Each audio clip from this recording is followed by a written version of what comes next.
हे दोस्तों, आज की इस वीडियो में हम लोग पढ़ने जा रहे हैं 10वीं कक्षा के मैथमेटिक्स का ऐसा इम्पोर्टेंट वीवीआई 70 क्वेश्चन जो कि आपके मैट्रिक बोर्ड परीक्षा के लिए काफ़ी इम्पोर्टेंट है।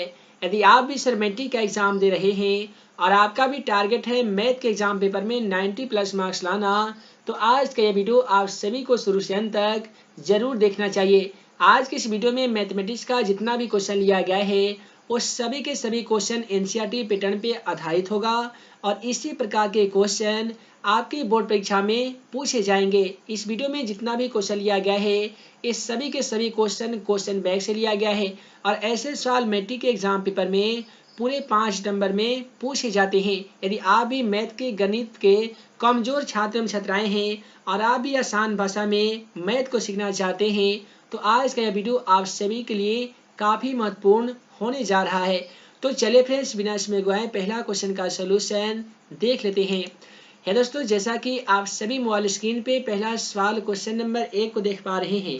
पहला सवाल को ध्यानपूर्वक पहले क्वेश्चन को समझ लेते हैं, उसके बाद में मजेदार तरीके से इसका हम लोग सॉल्यूशन करेंगे। बोला गया एक आयताकार खेत का विकर्ण उसकी छोटी भुजा से 60 मीटर अधिक लंबा है। यदि बड़ी भुजा छोटी भुजा से 30 मीटर अधिक हो तो खेत की भुजा ज्ञात कीजिए। तो हम लोग क्या किए हैं, यहाँ पे जैसा कि देख पा रहे हैं ABCD करके एक आयताकार भुजा आसान तरीके से बना लिए हैं। उसके बाद में इसका नामकरण कर देते हैं, यहाँ पे A लिख देते हैं तो वहीं पे यहाँ पे हम B लिख देते हैं और ऊपर हम लोग C आसान तरीके से लिख सकते हैं।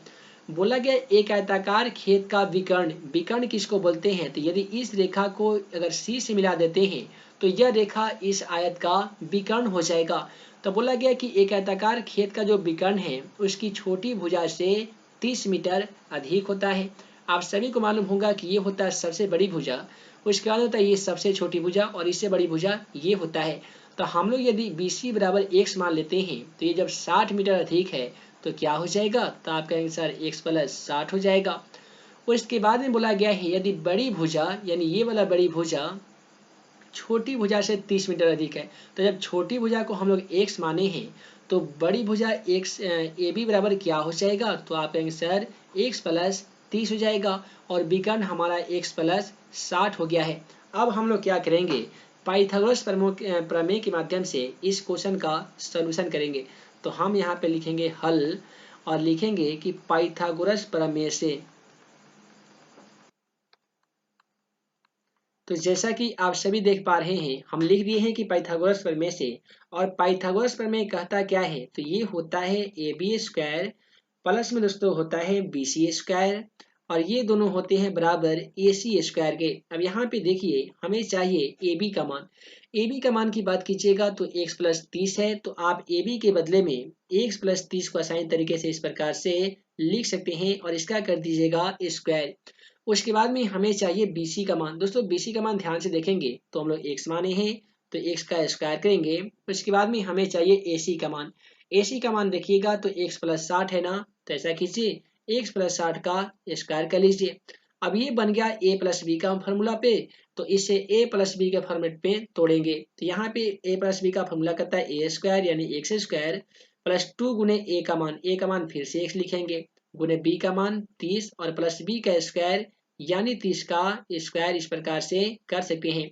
x² को x² लिखेंगे।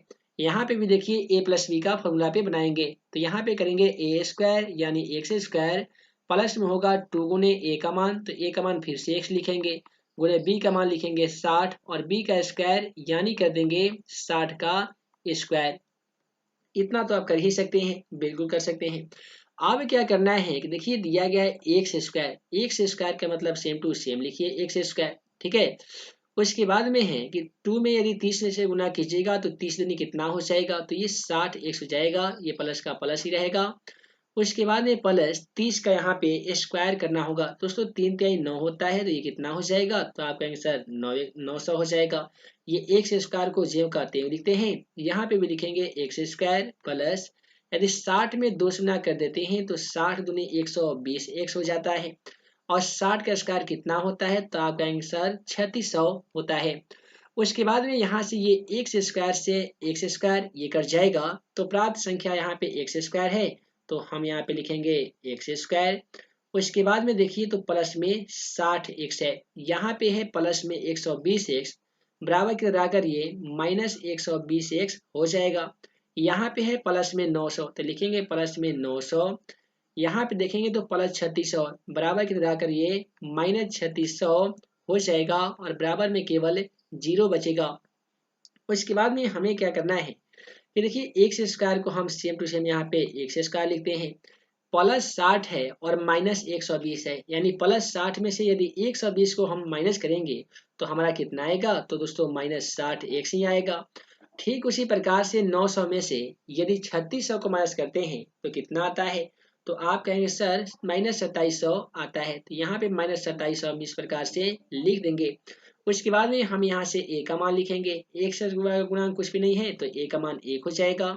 बी का मान देखिए एक्स का गुणांक 60 है तो ये बी का मान माइनस 60 हो जाएगा। वहीं पे सी का मान की बात करेंगे तो माइनस 2700 हो जाएगा।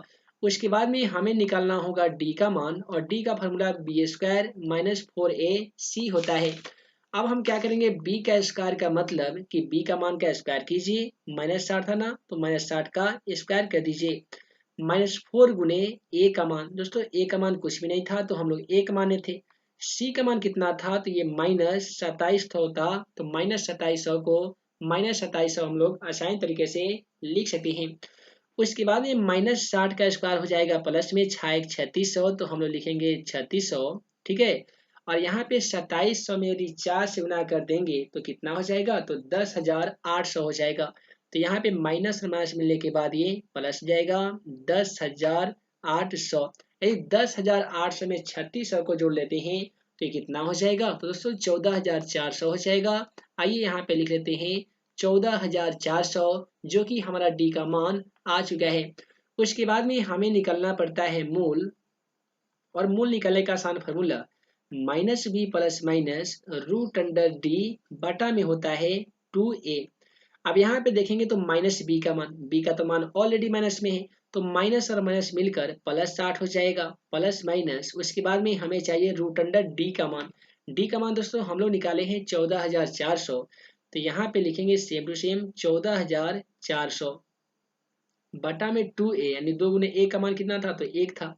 अब यहाँ पे क्या कीजिएगा कि 60 प्लस माइनस 14,400 का यहाँ पे वर्गमूल लिखना होगा। दोस्तों 14,400 का वर्गमूल 120 होता है, तो आप यहाँ पे लिखेंगे 120 और बटा 2 में यदि 1 से ना कीजिएगा तो 2 हो जाएगा। उसके बाद में आपको अल्फा और बीटा का मान निकालना होगा। अल्फा और बीटा का मान कैसे निकालिएगा, तो अल्फा में आपको प्लस लिखना पड़ता है, तो वहीं पे बीटा में माइनस लिखना पड़ता है। अल्फा का मान निकालेंगे तो लिखेंगे 60, ये प्लस वाले और माइनस वाले में से केवल प्लस लिखना है, 120 और बटा कर देंगे 2। 120 और 60 को जोड़ देंगे और घटा देंगे तो 120 और 60 मिलकर 180 हो जाएगा। यदि 2 से इसे भाग लगा देंगे तो ये 90 मरतबे कट जाएगा। इस प्रकार से जो x का मान आ जाएगा वो 90 आ जाएगा। हालांकि आप बीटा से भी निकाल सकते हैं तो माइनस में आ जाएगा, और माइनस में तो आपका आंसर होता नहीं है।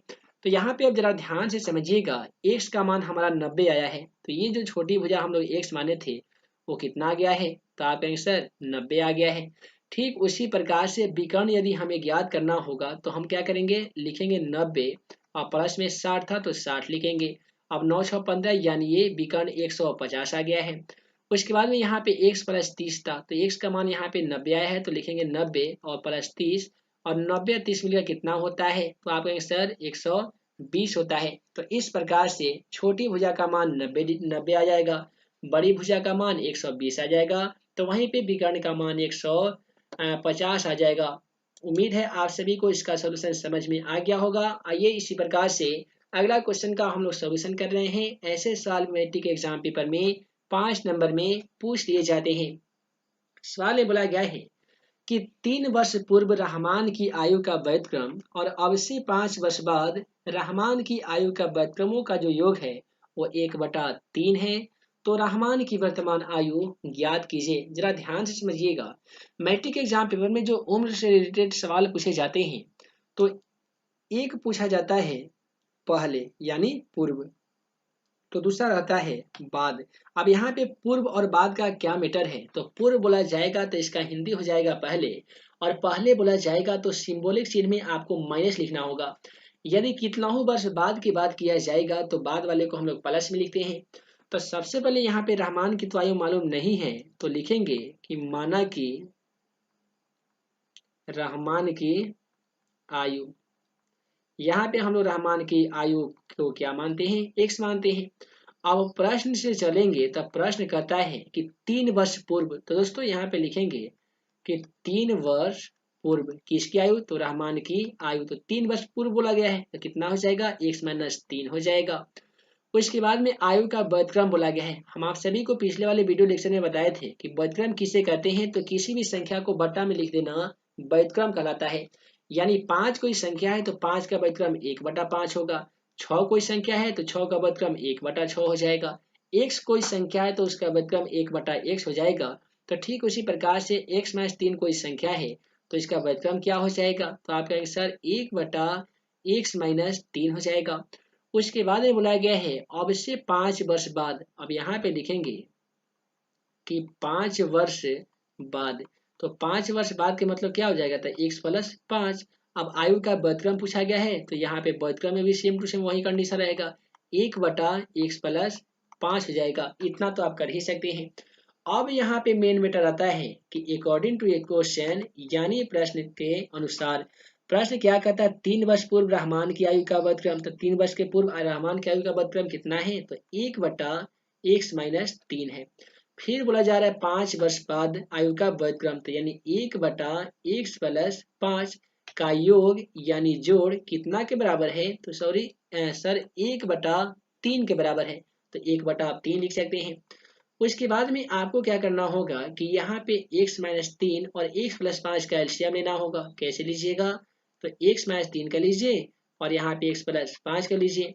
उसके बाद में आपको इस प्रकार से क्रॉस मल्टीप्लिकेशन करना होगा। ये दोस्तों x+5 में यदि 1 से गुना कीजिएगा तो कितना होगा, तो आपका आंसर x+5 होगा। उसके बाद में x-3 में यदि 1 से गुना कीजिएगा तो ये x-3 हो जाएगा। यहाँ पे 1/3 है, सेम टू सेम लिखिए। उसके बाद में हमें क्या करना है कि x यहाँ पे है और यहाँ पे x है, तो x में x को जोड़ देंगे तो ये 2x हो जाएगा, +3 और -2, तो +3 और -2 मिलकर कितना हो जाएगा, तो +2 हो जाएगा। नीचे देखिए x² में x² से गुना कीजिएगा तो x² हो जाएगा, -3 और +5 मिलकर ये कितना हो जाएगा, तो +2 हो जाएगा। 2 में 1 से गुना कीजिएगा तो 2 हो जाएगा, -3 और +5 में गुना कीजिएगा तो 5×3 ये -15 हो जाएगा। यहाँ पे 1/3 है तो 1/3 को सेम टू सेम लिख सकते हैं आप।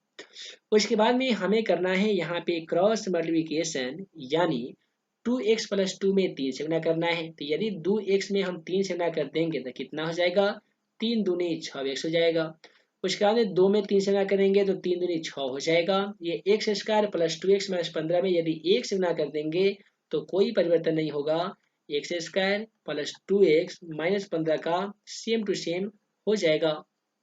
उसके बाद में हमें यहाँ पे अब क्या करेंगे कि देखिए ये x² + 2x - 15 है, सेम टू सेम लिखेंगे x² प्लस में लिखेंगे 2x। अब यहाँ पे देखिए, या इसे हम ऐसे भी कर सकते हैं कि सबसे पहले यहाँ पे था 6x + 6, तो पहले चलिए इसे लिख लेते हैं। लिखेंगे x², उसके बाद में है +2x, तो लिखेंगे +2x। यहाँ पे ध्यान दीजिएगा प्लस में 6x है, बराबर कराकर क्या हो जाएगा, -6x हो जाएगा। और उसके बाद में -15 है और यहाँ पे है +6, तो +6 जो है इधर आकर -6 हो जाएगा। उसके बाद में क्या होगा कि x² को x² होगा, 2x में से यदि 6 से घटाइएगा तो ये -4x हो जाएगा। और किसी भी संख्या के पहले माइनस हो और बाद में माइनस हो तो ऐसे तमाम संख्याओं को जोड़ देते हैं, लेकिन लिखते हैं माइनस में ही। तो 15 और 6 कितना होता है, तो आपका आंसर 21 होता है, तो यहाँ पे 21 लिख दीजिए। उसके बाद में इसका आप सभी को सोल्यूशन करना होगा। तो 7 तिरका 21 होता है, 7 में से 3 घटाइएगा तो 4 भी आ जाएगा। तो हम लोग क्या करेंगे कि x² हमें इसका गुणनखंड विधि से हल कर देते हैं। तो -4 के बदले में लिखना होगा 7 तिरका 21, 7 में से 3 घटेगा, या हम लोग ऐसा करते हैं कि 3 में से 7 घटेगा तो -4 भी आ जाएगा, और 3 में 7 से ना करेंगे तो -21 भी आ जाएगा। तो यहाँ पे हमें लिखना होगा -4 के बदले में 3x - 7x। आइए लिख लेते हैं, प्लस में लिखते हैं 3x और माइनस में लिखते हैं 7x, और -21 को जेव का तेव कर दीजिए। उसके बाद में दोनों में यहाँ से x कॉमन मिल रहा है तो x को कॉमन करेंगे तो यहाँ पे x प्लस 3 हो जाएगा। यहाँ से 7 कॉमन कर लेते हैं तो ये x माइनस माइनस मिलकर प्लस और 3 7 21 यहाँ पे भी 3 हो जाएगा।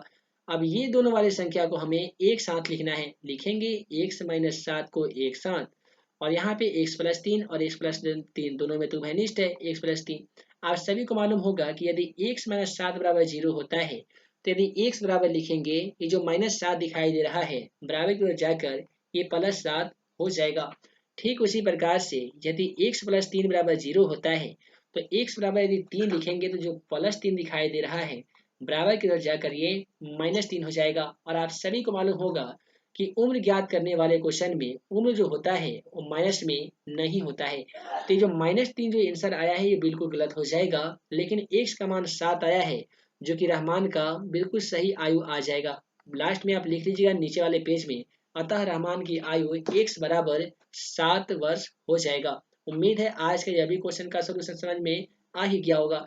आइए ठीक इसी प्रकार से अगला क्वेश्चन प्रमेय को सिद्ध करते हैं। बोला गया है कि त्रिभुज ABC एक समद्विबाहु त्रिभुज है जिसमें कोण C समकोण है, तो सिद्ध करें कि AB स्क्वायर बराबर 2AC स्क्वायर। यहाँ पे सिद्ध कैसे कीजिएगा, तो देखिए हम लोग क्या करेंगे, सबसे पहले इसमें एक त्रिभुज की रचना कर लेंगे। यहाँ पे इस प्रकार से हम लोग त्रिभुज बना लेंगे और इसे हम लोग आसान तरीके से मिला भी सकते हैं। इसका नाम हम लोग रखते हैं A, तो दूसरा हो जाता है B, तो वहीं पे तीसरा का नाम रखना पड़ता है C। समद्विबाहु त्रिभुज का एक शर्त होता है कि इसका लंब और जो आधार है ना ये आपस में बराबर होते हैं। यानी ये जो AB है हम कह सकते हैं कि समबाहु त्रिभुज में जो AB है वो किसके बराबर है, तो ये BC के बराबर है। अब हमें सिद्ध क्या करना है, सिद्ध करना है AB स्क्वायर बराबर 2AC स्क्वायर, हमें सिद्ध करके लाना होगा। तो हम लोग क्या करेंगे कि आप लिख लीजिएगा कि माना कि ABC एक समबाहु त्रिभुज है जिसमें AB बराबर BC, तो सिद्ध करना है कि AB स्क्वायर बराबर 2AC स्क्वायर। इतना तो कर ही सकते हैं, कर सकते हैं ना, इसलिए हम आप सभी को इतने के लिए छोड़ देते हैं। अब यहाँ से हम लोग सॉल्व करेंगे तो लिखेंगे कि पाइथागोरस प्रमेय से, यहाँ से आप पाइथागोरस प्रमेय से लिख लीजिएगा।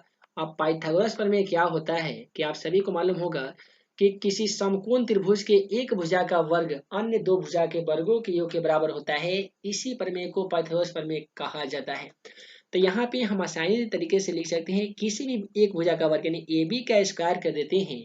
यहाँ पे लिखेंगे कि AB स्क्वायर बराबर, तो इधर हो जाएगा BC स्क्वायर प्लस में हो जाएगा AC स्क्वायर। ठीक है, उसके बाद हम क्या करेंगे कि AB स्क्वायर को ज्यों का त्यों लिख देते हैं। अब ये जो BC है यहाँ पे देखिएगा तो BC किसके बराबर है, तो यहाँ पे BC जो है वो AC के बराबर है। यहाँ पे हम गलती लिख दिए थे, ये होगा आपका AC, BC AC के बराबर है, तो BC के बदले में आप AC आसान तरीके से लिख सकते हैं। यहाँ पे तो ऑलरेडी AC स्क्वायर था, इसे सेम टू सेम लिख दीजिए। अब यहाँ पे क्या होगा कि AB स्क्वायर बराबर सेम टू सेम लिखिएगा, ये AC स्क्वायर और AC स्क्वायर मिलकर कितना हो जाएगा, तो आपका आंसर 2AC स्क्वायर हो जाएगा। और क्वेश्चन का सलूशन ध्यानपूर्वक यदि देखिएगा ना तो यही आपको क्वेश्चन में सॉल्व करके लाना था, और हम लोग इसका क्वेश्चन का सलूशन करके इतना ला दिए हैं कि यदि A में दिया गया 6,1, B में दिया गया 8,2, C में है 9,4 और D में दिया गया P,4 यदि समांतर चतुर्भुज के शीर्ष है तो P का मान क्या हो जाएगा। तो सबसे पहले हमें एक इस प्रकार से समांतर चतुर्भुज की रचना कर लेनी होगी जिसका नाम क्वेश्चन के अकॉर्डिंग A लिखना है, दूसरा होगा B, तीसरा भुजा होगा C और चौथा हो जाएगा D। अब देखिए A का जो शीर्ष दिया गया है वो 6,1 दिया गया है तो 6,1 लिखेंगे। B में क्या दिया गया दोस्तों, तो ये दिया गया 8,2 तो 8,2 लिखेंगे। C में दिया गया 9,4 तो 9,4 लिखेंगे। तो वहीं पे D में दिया गया है P,4 तो हम P,4 लिखेंगे। अब देखिए मान लेते हैं कि D से हम B को एक विकर्ण इस प्रकार से खींच देंगे तो A से हमें C में इस प्रकार से खींचना होगा, और B से मान लेते हैं कि इसका प्रतिच्छेदक बिंदु हम O मान लेते हैं। तो यहाँ पे लिखेंगे कि AC का मध्य बिंदु O का निर्देशांक, यहाँ पे हम लिखते हैं कि AC का मध्य बिंदु O का निर्देशांक। ठीक है, इतना तो हम लिख सकते हैं कि AC का मध्य बिंदु O का निर्देशांक, और आप सभी को मालूम होगा कि मध्य बिंदु का नियामक का जो फॉर्मूला होता है x बराबर x1 प्लस x2 बटे 2 होता है जी। उसी प्रकार से y बराबर y1 प्लस y2 बटा 2 होता है। अब देखिए हमें AC में देखना है, तो AC में जो हमारा x1 का मान होगा दोस्तों, ये हमारा x1 होगा, दूसरा हो जाएगा y1, इसमें होगा x2, तो दूसरा हो जाएगा y2 का मान। सबसे पहले हम x1 का मान लिखेंगे 6 है, तो हम यहाँ पे 6 लिखेंगे। x2 का मान दोस्तों 9 है, तो हम यहाँ पे 9 लिखेंगे, बटे में कर देंगे 2। देखिए 9 6 कितना होता है, तो आपका आंसर 15 होता है, तो ये 15 बटा 2 हो गया। यहाँ पे देखेंगे तो y1 का मान दोस्तों 1 है, तो हम यहाँ पे 1 लिखेंगे। y2 का मान यहाँ पे 4 है ना, तो हम 4 लिखेंगे, बटे में 2 करेंगे, तो 4 और 1 हो जाएगा 5, यानी ये 5 बटा 2 आ जाएगा। उसी प्रकार से हमें लिखना होगा BD का मध्य बिंदु O का निर्देशांक। फिर से लिखेंगे कि BD का मध्य बिंदु O का निर्देशांक, इसमें भी हमारा फॉर्मूला वही लगेगा, x बराबर x1 प्लस x2 बटा 2 हो जाएगा, और y बराबर जो फॉर्मूला लगेगा y1 प्लस y2 बटे 2 हो जाएगा। अब देखिए इसमें x1 का मान दोस्तों 8 हो जाएगा, x2 का मान यहाँ पे p दिया गया है, तो हम 8 प्लस p बटे 2 को सेम टू सेम लिखेंगे, है ना जी। और y में देख लीजिए, तो y में y1 का मान आपका 2 मिलेगा, y2 का मान यहाँ पे 4 मिलेगा। तो यहाँ पे 4 नहीं बल्कि यहाँ पे क्वेश्चन में 3 है, क्वेश्चन में थोड़ा सा मिसप्रिंट है, यहाँ पे आपका 3 होगा, याद रखिएगा, है ना जी। यहाँ पे 3 होगा, तो हम y1 का मान सबसे पहले 2 लिखेंगे और y2 का मान 3 लिखेंगे, बटे में 2 करेंगे, तो 3 और 2 ये 5 जाएगा। तो ध्यान दीजिएगा, तो 5 बटे 2 यहाँ पे भी दिया गया है और ये भी 5 बटे 2 के बराबर है। जब ये दोनों आपस में बराबर हो सकते हैं, तो बाकी के ये वाला जो दिया गया है 15 बटे 2 और बराबर में होना चाहिए 8 प्लस p बटे 2 के, तो 8 प्लस p बटे 2 लिखेंगे। अब देखिए क्या होगा कि 2 से 2 हमारा कट जाएगा, तो यहाँ पे है 15, बराबर में हो जाएगा 8 प्लस p। यदि हम p बराबर लिखेंगे 15, तो ये जो प्लस आप 8 देख पा रहे हैं, पक्षांतर करेंगे तो ये -8 हो जाएगा। अब देखिए 15 में से 8 घटता है तो 7 बचता है, बराबर में p है, यानी p का जो मान आ जाएगा वो 7 आ जाएगा। आशा करते हैं कि इसका सलूशन आप सभी को समझ में आ गया होगा। आइए इसी प्रकार से अगला सवाल क्वेश्चन नंबर 3 को देख लेते हैं। ये सवाल मैट्रिक एग्जाम पेपर में काफी ही ज्यादा ट्रेंड करता है। क्वेश्चन कहता है कि यदि समांतर श्रेणी का 11वां पद 38 और 16वां पद यदि 73 है, तो इसका 31वां पद ज्ञात कीजिए। देखिए कैसे ज्ञात करेंगे। सबसे पहले कहता है कि 11वां पद जो है वो 38 है, तो हम यहाँ पे लिखेंगे कि a प्लस 11वां पद के बारे में बात की जा रही है, तो 11 में से 1 कम करेंगे तो 10 हो जाएगा।